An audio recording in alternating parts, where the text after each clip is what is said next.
जय श्री महाकाल। शत्रु बाधा। बार बार आप लोगों ने इसी विषय पे पूछा है कि हमें शत्रु परेशान कर रहे हैं, हम क्या करें, हम उनसे कैसे बचें।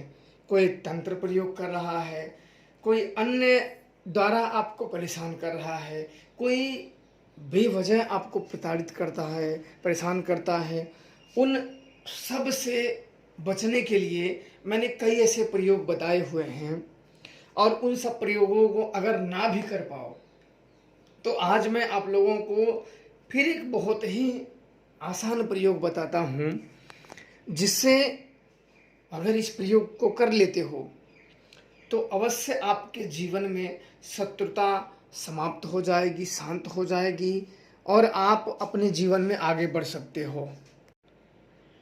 इन सब से बचने के लिए आप लोगों को सर्वप्रथम किसी अच्छे वृक्ष का निवास पता खोजना होगा, जिसे बरगद वृक्ष भी कहते हैं, वट वृक्ष भी कहते हैं। बरगद के पेड़ में अनेकों अनेक मायावी शक्तियां निवास करती हैं, और इस वृक्ष के नीचे अगर किसी भी प्रकार के प्रयोग को कर दिया जाए तो अवश्य वो सफल होता है। सर्वप्रथम आपको क्या करना है कि कुछ कीले लेनी है, छोटी छोटी 7 कीले लेनी है, और थोड़े से मीठा लेनी है 1.25 पाव, और एक मिट्टी का दीपक लेना है, और एक मिट्टी के ही बर्तन में आपको लेना है, उसमें शराब भरना है। इतनी सामग्री आप लेके सबसे पहले वहां जाइए, और शत्रु का एक बार नाम लीजिए। उस बरगद के छाये के नीचे जो जमीन है, याद रखना ये बहुत ही कारगर और आजमाया हुआ प्रयोग है, आप लोग इसका करके देख सकते हो। एक कील लें और शत्रु का 7 बार नाम लें और फूंक मारे और इस कील को ठोंक दे। फिर दूसरी कील लें, फिर उस शत्रु का 7 बार नाम लें, फिर कील दे। ऐसे ऐसे 7 कीलों को वही ठोक देना है, वही ठोक देना है, और 1.25 पाव मीठा वहाँ चढ़ा देना है। और एक जो आप दीपक ले गए हो जलाने के लिए, देसी घी का दीपक वहाँ प्रज्वलित कर देना है, और एक जो आप मिट्टी के पात्र ले गए थे उसमें आपको पूरा शराब फुल कर देना है।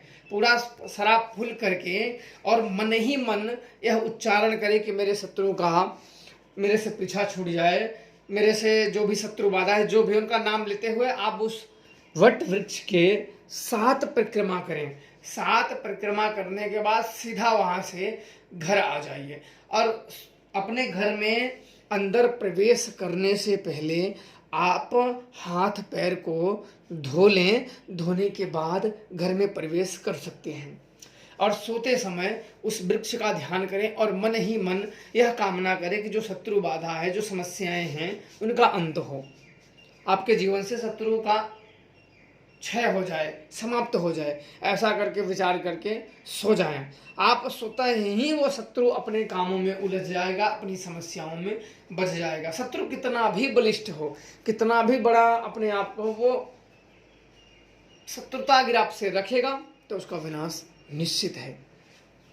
यह प्रयोग मुझे एक बुजुर्ग ने, वो भी तांत्रिक था काफ़ी, वो बुजुर्ग को, तो हमारी एक जगह भूत नियाव में, जहाँ भूत तुलाने की थी, वहाँ मेरी मुलाकात हो गई थी। ऐसे बातों बातों में तो ऐसे प्रयोग बता तो उन्होंने एक प्रयोग मुझे बता दिया कि शत्रु का विनाश हम लोग अधिकतर ऐसे करते हैं, और बाबा ये प्रयोग से शत्रु बच नहीं सकता है, शत्रु कितना भी ताकतवर हो बच नहीं सकता है। तो वह प्रयोग जो कई लोगों थे, तो मैं समय समय पे लोगों को बता देता था। उनके जीवन में कोई ऐसे शत्रु थे कि विचारों की गलती नहीं थी, अनायास वो इन सबको प्रताड़ित करते थे, परेशान करते थे, कभी तांत्रिकों का सहारा लेके तो कभी किसका सहारा। तो मैं उन सबको यह प्रयोग बताया करने का मैंने सजेशन दिया, और वो करें, और उनके जीवन से वो शत्रुता समाप्त हो गई। वो जब मिले तो हाँ, अब शत्रु नहीं है, बड़ा फायदा हुआ है। अब किस कैटेगरी से फायदा हुआ वो तो उन्हीं लोग जाने, मुझे बस यही कहें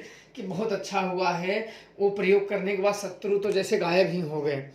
तो यह प्रयोग अवश्य करें। यह प्रयोग दिन पे दिन ऐसे प्रयोग होते हैं जो लुप्त होते चले जाते हैं। इनमें कोई मंत्रों का जाप नहीं करना होता, कोई यज्ञ नहीं करना होता, कोई अनुष्ठान नहीं करना होता, बस थोड़ी सी क्रिया करनी पड़ती है। उस क्रिया के माध्यम से उस शक्तियों तक वो बात और भोग पहुंच जाता है और जिस काम के लिए आपने वो दिया है उससे कार्य की पूर्ति कर देते हैं। और आप लोगों को पता होना चाहिए कि जो बरगद का वृक्ष है, यहाँ चमत्कारिक शक्तियों का वास होता है। यक्षिणी, गंधर्व, किन्नर, राक्षस, कोई भी जो मायावी शक्तियां होती हैं, उन्हें शक्तियों का वास बरगद वृक्ष में होता है।